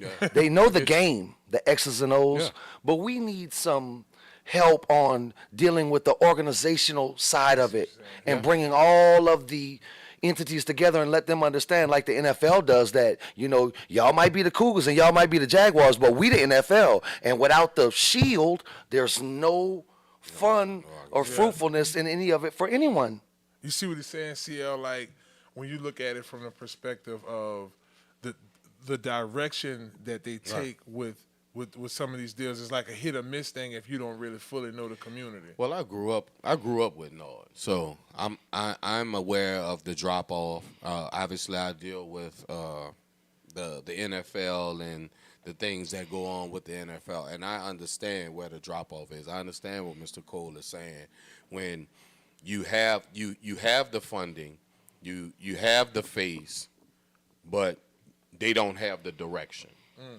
And they don't know how to attack the situation as is. And most people don't know this, CL, but they gave us what we begged for, a community representative in Larry Barabino to come out, right? But Larry has no real power. The C, you experienced Nord, now it's Nord C. And the only change that us in the real streets can see that happened after the C was six-figure salaries. And now the parks are under-equipped. We don't have what we should have for it to really be a fruitful football environment, period. We're shoestringing, you know? And, you know, in a city that's had so much NFL success over the last 15 years, it doesn't match up. Because, see, I've been to Minneapolis. Seen some of the Vikings initiatives. I've been to North Carolina. Forget about it. You see what I'm saying? And so I want people to understand that, you know, we could do better. That's all. I won't speak harshly. Well, because let's look at it from every level. It makes a lot of sense, right? The community is buying tickets. They're putting up, you know, the small businesses, larger corporations are putting up money. So it's a cash cow being generated. Now I'm not saying that, you know, Drew Brees didn't build something at New Orleans East Park. I forget Joe Brown. I'm not saying help do, you know, things like that. But it's more in depth. It's being able to teach these kids about group economics. It's about, you know, having, like, treat them like a pro. Like, have like resources, new jerseys, pads, and stuff like that. You have money 10 times fold to do that. And it does take folks like you in the community who's from here, who has experience with the young men and women, athletes in the area, like, nah, this is what they really need. You know, because like it's like the toy giveaway, right? We do this almost, I hadn't done it in years.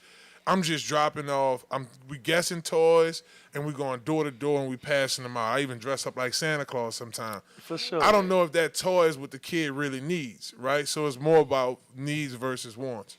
Yeah, well, you know, so I'm trying my best to be my best self in this conversation, but I think the Boys and Girls Club has gotten so big that there's no intricacy in us really seeing that it can be all that it can be, right? And so what I'd like to see the NFL do is be more inclusive on having the players more hands-on in every host city. Because we already know that the NFL is already controlling the politics in America. And then we already know that the NFL created the richest 3% of our nation while being a 501c3 and just recently switched. And so, you know, and again, you know, as a little boy, I grew up with my mama dating Jackie Wallace, played in 2 Super Bowls with the Rams and the Vikings. So I have nothing against. I love the sport, and I love the NFL. I grew up in the training camps, the Rams, right? But there's so much more that can be done. Well, you guys just giving me an idea. I mean, let's just flip the situation on itself.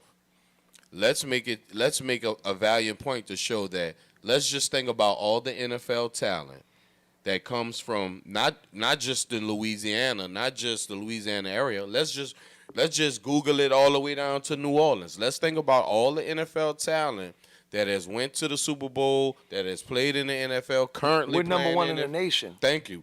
And so you're Yeah. telling me that the facilities do not match the talent that has been given to us? That's a shame, and we should bring that to the forefront. It's like we still running for freedom. That's a shame. You know? And I'm born and raised in New Orleans, Louisiana, and that's nothing to be proud of. And so, you know, when you look at the fact that the parks filter the high schools, right? They're already under-equipped. They're already set back. So all these people we send to the NFL just proving how cold we are. Yeah, because we don't have all the resources. Most, like you said, what are the young men and women in Minnesota have over we? They probably have better facilities. When I was in the 9th grade, I kept trying to get an alley-oop, right? Kept trying to get an alley-oop. And the same little suburban kids that I was playing open gym with, they kept telling me, man, you got to come by our gym and get on the leaper. And I was like, man, what do you mean, the leaper? What are you talking about? Man, I went over there and got, you ever seen the leaper? Yeah, the Vertimat. Yeah. I went over there and got on the leaper for about 3 weeks. And right after that, my first tip-in ever. Yeah. You know, it's exposure to... The resources, be bringing that word back up, right? Like limited resources. Yes. Well, in Minnesota, by the grace of God, I've been to Minnesota, and you know it's all connected tram wise, and it's an amazing area. Love it to death. Minneapolis is a major city. Major city. But if you've ever just seen Texas sports,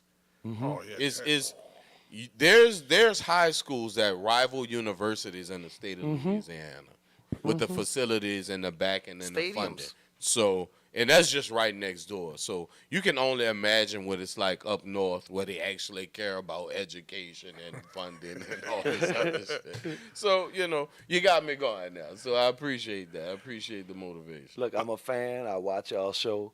And every now and then, I'd like to be able to look and see y'all doing some initiatives from the heart. Don't throw money at it, Fave. You feel me? Real talk. Walk out. They know who you are. You know what I'm saying? Anybody playing ball that's 15 or older knows who you are. You know what I'm saying? And you can still be very effective, but it has to be hands-on. No, I like that. I like that challenge. And I know I'm one person, but at the same time, one person sparks 10.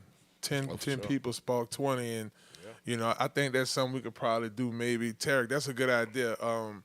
Maybe we could start like a little campaign on the show, and I'll DM all of this stuff to the NFL players that I know and see if they want to help out, because this area does generate a lot of great athletes. We were just talking about Edna Shaw and all those teams out in the state championship. Let me say something to add on to that. I've had exposure to some real cats from New Orleans that were in the NFL, right? And they helped me out with my programming, came to my mentor events, right? Kendrick Lewis. Thank you, K-Lou. Wolfe. Yes. Came when he played for the Chiefs to my mentor program in Kansas City when I was coaching, right? And one of my little players on the second, third grade team stood up and asked him, how come the Chiefs don't never come to my school? And inadvertently, he wasn't, you know, speaking maliciously or trying to throw anybody under the bus. He informed us that the NFL, via the Chiefs, had told him where he could go and where to stay away from, right? But when you open up the newspaper, where them kids is having the most heinous problems is not where they going. Not where they're going. And so, are we really being effective, or are we playing like we're being effective? Right. That part. That's real talk. Wow. And he's not the only NFL player that's admitted that to me. They say, they don't want us to go over there. Yeah, it is. It be in their contracts and everything, I'm telling you. Well, it's a $9.9 billion business. We would be fools to think that they don't have initiatives of their own and in a direction that they want to concentrate on, because if it bleeds, it leads. And this year's Super Bowl, where are the people in New Orleans, and I spent enough time in New Orleans to see the gradual difference that's been coming, because we know the Super Bowl is coming. Mm-hmm. So we can play like we don't know, but in the reality, we all know. And the question is, what are we going to do to make the difference? And I was talking with some of my members. Boy, I might be getting myself in trouble who would be here, because once I tell them, I am a member of the NFLPA, the local chapter, here for the former players, and we do some stuff. We went to, not Bridge House, the Mission down there off New Orleans Mission. Yeah, we went there, and we saw the resources that they had for the homeless there. They had like doctors and dentists, and they served breakfast, lunch, and dinner. Aretha Castle Haley. And those are some stuff for the homeless, but like you said, let's prevent youth from becoming homeless one day and figure out that. And I don't want to bite off more than I can chew, so in order for me to really get this initiative going, we really need from you. So listen, why all those professional players have helped me out in the past is we don't want no money, man. You have something worth far more than that to us. It's influence, right? Yeah. That's what we need. If you can help us with that, that would be great. And I got something to ask you, since you got a little something with the NFL going on. I was a guest speaker at the NFL MVP Awards. Come on. The year Jackie Wallace led the league in punt returns. Come on. And I would like to get that video. I know NFL That's NFL films, yeah. But you can direct me. Yeah. Okay. The Sables have passed over the years. The daddy and the son. He is an encyclopedia, ain't I he? told you, yeah, you know his stuff, yeah. But that could be a phone call, because ultimately somebody took over. Somebody has. I mean, I know they don't throw nothing away. I would love to show that to my sons, man. Yeah. When I did the broadcast boot camp, it was Greg Cassell, I want to say. That's over. He's still over the NFL film. Okay. It was either 76 or 77. Okay. And the other guest was Bill Cosby. Wow. Well, they can definitely find That's that. cool. That makes it easy. So, you're born in New Conrad Orleans. Hilton, Chicago, Illinois. You were born in New Orleans. Methodist Hospital from the 7th Ward. And I live in the same house I was brought to. Come on. My great-grandmother's house. That's cool. Right. Now, what about how many years you spent in Kansas City? About 20 in 2 or 3 different spurts. Okay, like 5 here, another so 10, I got let me tell you something, and I'm going to go ahead, and since you get a lot of viewers, I want to go ahead and let everybody understand what was really going on. My mother, I just told you about her prowess. Well, my daddy is Dr. Cecil Cole, right? And he's been making 6 figures since I was, before I was born, okay? And so my parents, unfortunately, couldn't work out, and they had a custody battle, right? Right. And it was very tumultuous. And I'm going to explain it with a quick little synopsis. I went to kindergarten at Lil Woods. Then I started first grade at Shawano in a suburb in Kansas City. And I was there for about 3 months. And one day somebody said, "Your mama's here?" And I was like, not my mama. And she was like, "Yeah, I am. Come on." Go back to New Orleans. she had won or whatever. And, what she was doing was legal. And so then I came back here and enrolled in St. Pius. Okay. I went to St. Pius until I went to Christian Brothers. And then my daddy won again when I was in the 6th grade at Christian Brothers. And I wound up going up there to a school called Mill Creek for 6th grade, right? And part of 7th grade. And then one day somebody said, "Man, your mama's here." And I knew to believe it that time. And I shut my locker like, you ever seen Juice? Yeah. When he shut the locker, my mama was right there. And Bishop was standing right there? Yeah, and my mama left. Maybe, she didn't have me pack to go to get none of my clothes or nothing. We just went straight to the airport and left. Yep. But then when I got back here, I told her I didn't want to do that no more, so I went to St. Aug. And then the very last time that the court case affected me, My daddy won again. And you know, when I look back on it, I'm very grateful because when I went back this time in 11th grade, he was in a place where he wanted to expose me to things and get me ready to be a man. So, you know, I've been to Tel Aviv and I've been to Haifa and we went to Israel and we went to Egypt and we went to Hawaii and Puerto Rico and everywhere, you know. And so I had a pretty weird upbringing because my mother was that lady in New Orleans, right, on a civic level, and my daddy was that man in Kansas City, lived in a nice suburban, real nice area, right? Right. And so I always tell people that I got to see dysfunction at its core and how the people who don't have to worry about that escape that dysfunction and a whole bunch of other things in between. No doubt, man. I've been around. I counted one day, I've been in like 18 schools before college. Wow, that's crazy.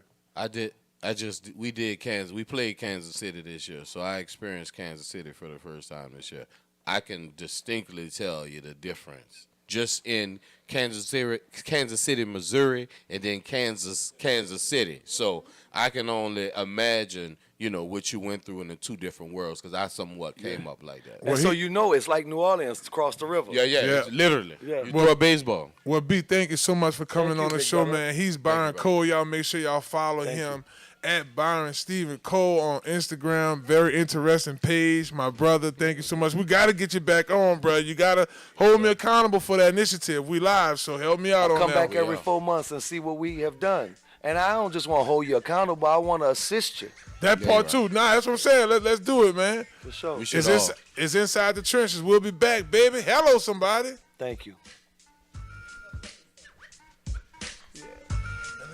Hello, somebody. It's your boy Marlon, Big Favorite, and Inside the Trenches podcast is back, baby. We back. Y'all make sure y'all check us out for excellent season, and you can check us out on NewOrleansTalkNetwork.com. Y'all make sure y'all follow me at BigFave504. We back at it, baby. We in them trenches.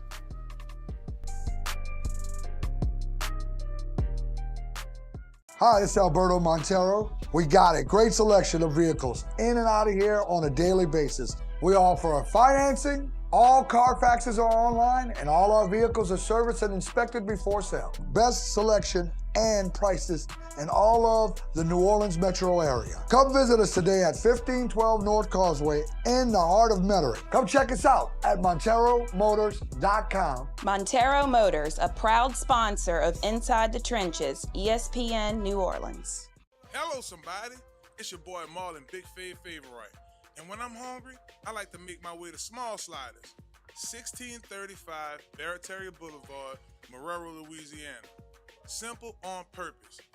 When I tell you their burgers are delicious, have some great sauce on them, I'm telling you, when you're just hungry and just need to grab a quick bite, this is the perfect place for you. Small Sliders. The customer service is nice. It's somewhere you can bring the family, hang out and chill, enjoy the atmosphere.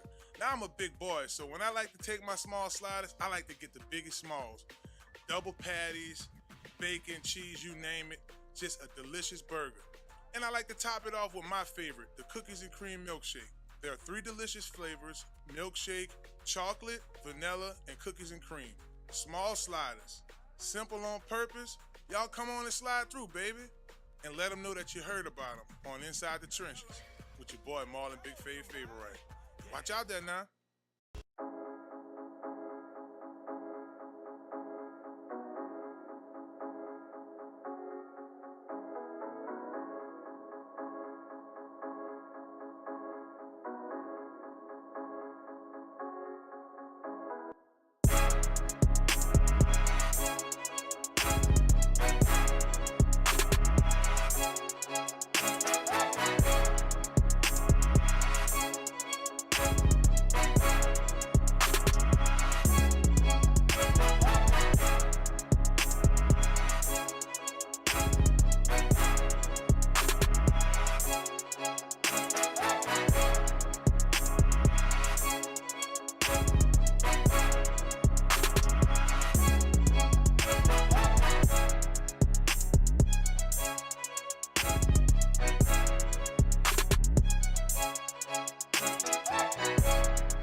somebody? It's your boy Marlon, Big Favorite, and Inside the Trenches podcast is back, baby. We back. Y'all make sure y'all check us out for excellent season, and you can check us out on NewOrleansTalkNetwork.com. Y'all make sure y'all follow me at BigFave504. We back at it, baby. We in them trenches.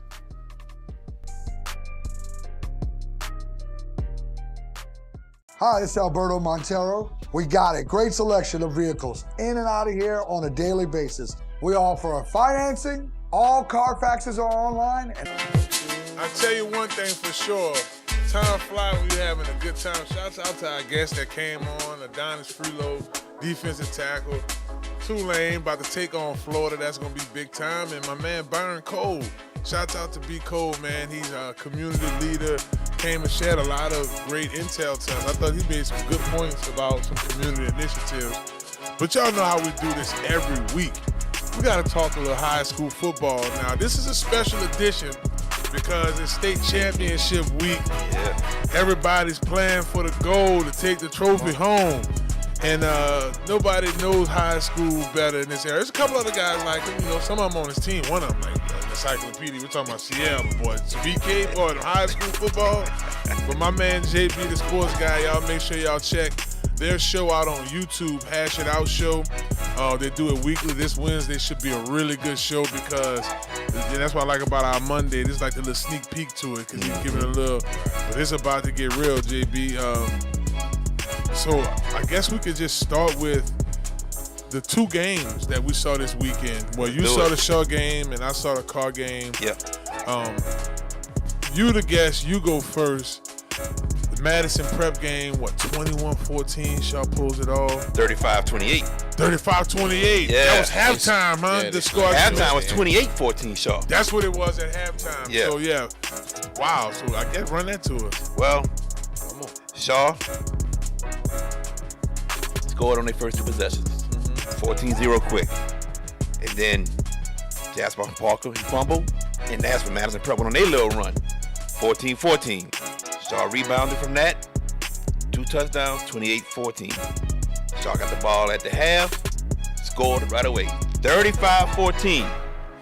Madison Prep made a couple little adjustments. One in their run. 35-28. Jasper Parker fumbled the ball after getting a first down with 3 minutes left. And Madison Prep drives down the field and on second down got a penalty. And this is second and goal. Right. So, okay. And got a penalty. They got the yardage back with a quarterback run. So third down, the quarterback got sacked by Jaquan Carter. Fourth down, he throws an incomplete pass that was broken up by Jackson Williams in the back of the end zone. The Shaw defense came through again in back-to-back weeks to get them to win. That defense is playing lights out. What did 21 do in that game? Oh, he made a bunch of tackles. They really didn't throw his way, but he made a bunch of tackles. Big Mike, I didn't get a chance to see Big Mike. He was, I know the last. I don't think Mike played. So he had to sit out again. That's right. Yeah. Last week he was out. Mike Banks from Conquer Sports. He had Big a little Mike. ring. But that means he's going to have fresh legs for the state championship. Oh, without a doubt. That's right. Now, Shaw plays Friday. Friday at noon. Yes. Friday at noon. Wow, that's an early game. Yeah, the first game. Wow. And who did Shaw take on? E.D. White. Ooh, that's what I'm talking about. E.D. White coming with that option via offense. So just so y'all know, you have Vermilion Catholic versus Washita Christian. Washita Christian. I'm about to go instead of the Wash. Washita Christian. That's 12 o'clock. Haynesville. Oh, this is Thursday, by the way, December 12th. Haynesville take on South Platte. That's the 3 p.m. game. And then you have St. James taking on Sterlington at 7 p.m. That's all non-select in the first few games. Washita and Cali, those are the 2 select games. Is there any way to flex that?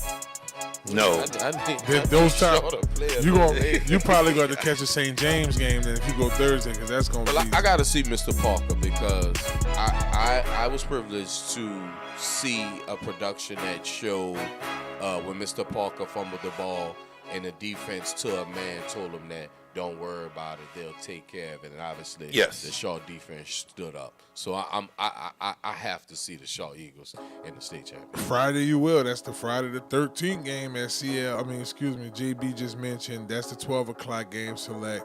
You have Dunham versus Catholic, New Iberia. That's the 3:30 game, Division III select. And then you have Franklinton versus Cecilia. I know my co-host Brandon Taylor from LSU Sports Radio is probably going to be at that game. That should be, because that's like, what, the North Shore versus Cecilia, which is basically like the north side or south side of Lafayette area. So that's Bridge. cool. Bro Bridge. Yeah. Oh, yeah, my boy. Smell good out there. Oh, Yeah. boy, that don't remind me, man. They That tell kids you. with cushions. See, that's what I'm talking about. And then Saturday, Etna Carr versus Alexandra, and then Russin will take on Central Baton Rouge. JB, let's go. I owe you a game, right? So Yeah. Carr, so Etna Carr took on Catholic. It was crazy because I thought Bryce would have been side-eyeing me because my DN should have had 3 sacks in that game, and I'm not That's talking Corey about Adams? my D. I'm not Nope. talking about my D tackles that I train at Carr. I'm talking about the one at Catholic. I got number 8 out there. He missed 3. So credit to John Johnson III because he, by the way, he's the MVP of the Catholic League. Him, Corey Adams, to your point, is the defense, and I think Bryce got Coach of the Year. So congratulations to Etna Carr. But Catholic actually had the lead at some point. They were up. I want to say it was like 12-7. But then it's just the speed and the athleticism and the depth of Etna Carr that took over. The 3 receivers, all 3 shine. Manchild, number 2. Dejon Smith, number 2. Dejon Smith, he's going to Louisiana Tech. Yes, he is. They got boy, they have a treat. And then, of course, Tulane. Oliver Mitchell. Yeah. So those 3 got off. John, he was in, like, rare form, bro. Like, he looked like a pro quarterback that night. I can't even lie to you, CL. So, believe it or not, I'm always trying to verbalize the things that I see, the things that I hear. I was out of bounds, but I had heard that Catholic was up on Carr. And I had to make a phone call to verify. Because, you hear fake news. You hear somewhat news. You don't know what's going on a Friday night, right? Especially in New Orleans. Yeah. So, I call in and I get the rundown. And I realize that, okay, it's a game. And to a man, I think we've all seen this out of Carr at some point in time where they're playing football, but then at some point in time, they stop playing football and they start playing a video game. Like, True. Their plays are just explosive. It's nothing minute. It's the opposite of ugly ball, and it's explosive, and the defense turns up and they hit the ball back, and they return a kick for, and it's just an onslaught. And eventually, that's what happened against Catholic. And to a man, I realized that these kids really do, at some point in time, play video game football in the midst of a real football game. You got to give John Johnson a lot of credit. He was 10 of 19 passing, but he had to do a lot on his feet, running and getting first downs. And he scored 2 touchdowns by running also. So you got to give John Johnson a lot of credit. Yeah, he showed poise a lot of times. I talked about those 3 pressures, but you seen him extend the play with his feet. You see him like throw the ball like this one. I forget who dropped it, but he threw a back shoulder to the right corner of the end zone going towards that school. Is that Tubman? Headed towards Tubman. Oh man. Yeah. Yeah. He and I was just paying attention to like his motor skill. You can tell he has a dad for a quarterback for a dad. You can see it. It's plain sight. If y'all just tuning in, man, we got the Hash It Out show in the building. At least 1/3 of the crew. My man JB. Y'all be sure to check out their show on YouTube, the Hash It Out show. If you want to be up to speed on this state championship coming up and how it got to that point, so on and so forth, this is the man with the plan. My man JB will get that for you. JB, when you start looking at these teams, so let's do this. I'm going to count it out. Y'all don't laugh at me. 1, 2, 3, 4, 5, 6, 7, 8, 9, 10, 11, 12, 13, 14, 15, 16 teams. Give me the best 5 teams that's going to be taking part in the state championship this week. The best 5 teams. All right. That's 5. I know who's number 1, but number 1, I'm of curious course. to see the other 4. Look, in the card, number 1, you got Alexandria. Then that's Division 1 select. Division 1 non-select. Ruston Bearcats against Central. Okay. And then after that, Archbishop Shaw. Of course.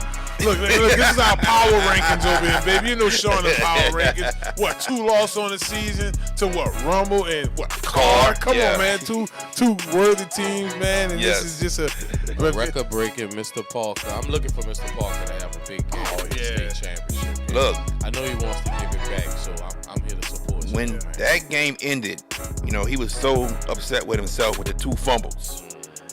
I'm telling you, man, I'm thinking you're going to see one of his biggest games come because he wants to make up for that so bad. I believe. Yeah, I'm just thinking about this. If Coach Hank and his staff had the depth of players at the car, now you're looking at a different team. And it seems like this is like my son and all his friends want to go to show. So now it's another wave of athletes going there. You have, and like I said, I know a couple other schools checking them out. That's what they told me. I don't know what the final will be, but that's what I was told from the kids. I'm staying away from that, Evan. You go where you want to go. You got to go to school, that not me. It's not a bad look, though. Yeah, it's a good look. I mean, listen, I trust. It's a quick turnaround. That staff. No, you good. You got it. That staff quick is. turnaround. Yes, indeed. And what it was 3 years, and this team. This is Hank's second season. Third season. Third season. Third that's right. season. Third season, because right here, Mike was there 2 years, and the year before he had just. So got it back. holds true. If you want to go to state championship, you come to the West Bank. That's right. Oh, that's right. a good point. West Bank of Jefferson, West Bank of Orleans, and West Bank of Plaquemines with South Plaquemines. I'm really interested though, y'all, in this coaching in this matchup against Dunham and Catholic of New Iberia, because Dunham has been one of those teams. I know this is Division III select, but of course Derek Stingley went there. Yes. They've always figured out a way to get some good players in, and then of course Franklin versus Cecilia, because Franklin had to get some rolling. I guess it's back like it was back when the Taylor boys was there, but I just feel like this is a really, it's almost like and JB, before we get you to go, we'll get your comments on the college brackets, but it just seems like, especially this matchup between Shaw and Edie White, a lot of folks felt like it would have been you high in that spot if that wouldn't have happened. Correct. But yeah, to your point, man, this is going to be interesting to see. Well, sometimes I'm a little bit out of bounds and a little out of touch, so I'm not 100% sure of the workings. First of all, does Thanos get to play in the state championship? No. Okay. Second question is, no matter team, no matter school, who is the best football player that will play in the Superdome during the state championship? Ooh, man. Yeah, man, it's take your time if you need. God, there's so many, man. Talk to me. Who is must-see TV? I gotta see. God, there's so many, but I gotta pick one, right? Yeah, I got it. I'm gonna pay my money. I gotta see it. All right. This guy has been on a mission since losing the state championship game last year. And when they lost to Adonis again this season, he said, forget this. I got to do what I got to do to get my team back to the dome and get the championship. And that is Cecilia's quarterback, Diesel Solari. Diesel Solari. Copy that. Is he early signing? I like to hear. I don't think so. Okay. I don't think so. Look him up. I don't think so. But look him up. Diesel Solari. I'm telling you, man, he can throw the rock. He can run. He makes plays happen all of the time. What's his number? 3. Copy you. Y'all saw I him? think 301. 301. Okay. Y'all went to that one? Any of his games? I called the game last year in the Dome with for Crescent City Sports when they played Opelousas. Okay. So I saw him in person. Is he a dual threat quarterback? Yes. Okay. Oh, yes. Dual threat quarterback. Say his name one more time. Diesel Solari. Diesel Solari. Yeah. Okay, I'm gonna definitely have to check Diesel. I didn't see a lot of film on him. I'm gonna go with Teron Francois, aka Manchild.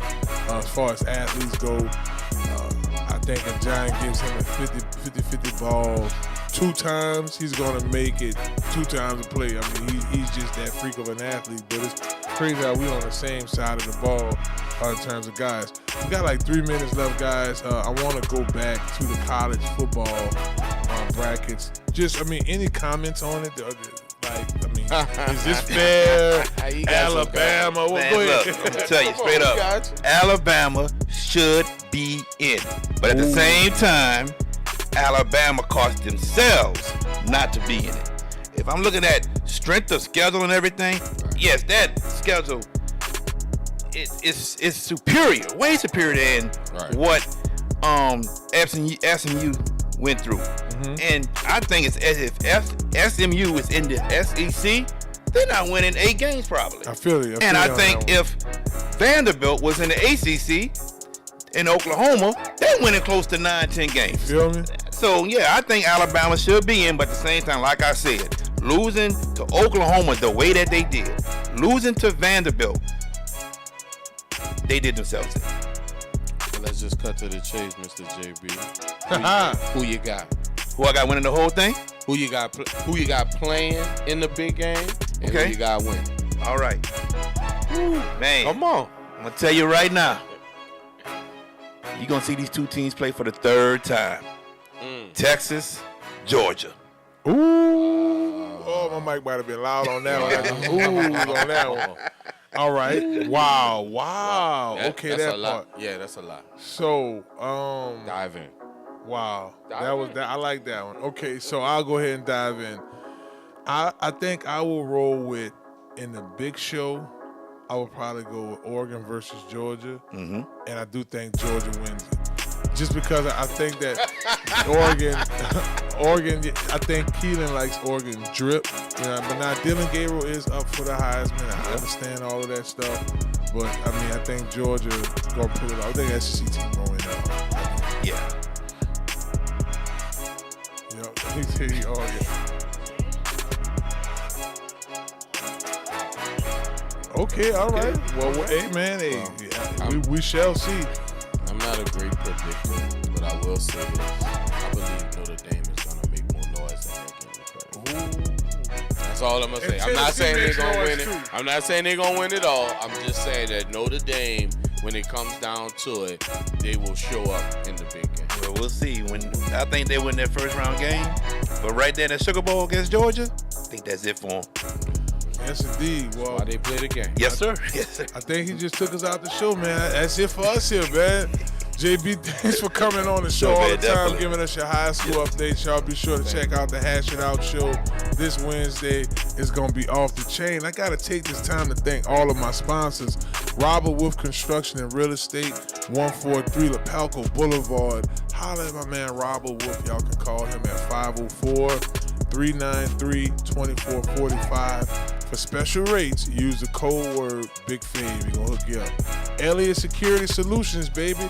They're located on that West Bank. Hello, 2304 Manhattan Boulevard, 504-329-4424. Right now, Elliott Security is looking for unarmed guards for the Super Bowl and all the surrounding events. Y'all trying to make some moolah for the Super Bowl, holla at my folks. That number's 504-392-4424. We gave a big shout out to Lamarque Ford, Crescent City. Everyone to put that QUE on the back of it so bad. They're located in Harahan. Hit my man Sheldon up. Sheldon, his phone number is 504-734-3579. If y'all need any utility vehicles, y'all need to get rolling on any of that stuff, Sheldon got you. Again, shouts out to Small Sliders, Montero Motors, and my main man Joe over at Godwyn Realty. Hey, next Monday, we right back here. Well, we'll probably be back at Small Sliders. The weather's supposed to be a little better, so we'll be at Small Sliders.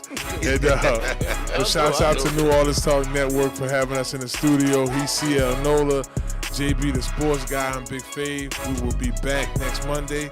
Y'all have a blessed one. Hello. Peace.